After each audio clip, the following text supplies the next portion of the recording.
রাজধানীর একটি সরকারি হাসপাতালে হাম আক্রান্ত শিশুকে নিয়ে ঘণ্টার পর ঘণ্টা অপেক্ষা করছেন মা বাবা। তবে হাসপাতালে খালি বেড না থাকায় চরম ভোগান্তিতে পড়েছে পরিবারটি।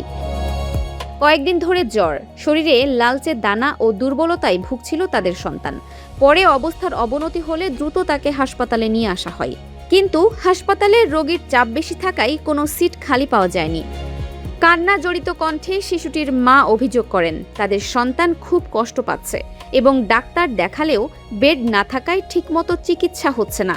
হাসপাতাল সূত্রে জানা গেছে, বর্তমানে হামসহ বিভিন্ন ভাইরাসজনিত রোগে আক্রান্ত রোগীর সংখ্যা বেড়ে যাওয়ায় এই বেড সংকট তৈরি হয়েছে। এদিকে চিকিৎসকরা বলছেন, হাম একটি সংক্রামক রোগ হওয়ায় আক্রান্ত শিশুকে দ্রুত আলাদা রেখে চিকিৎসা দেওয়া জরুরি। একই সাথে শিশুদের টিকা নিশ্চিত করারও আহ্বান জানিয়েছেন তারা।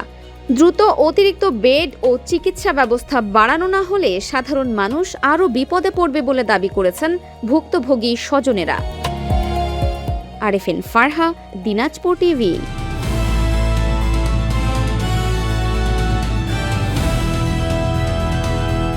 দিনাজপুর টিভি, মানুষের জীবনের কথা বলে।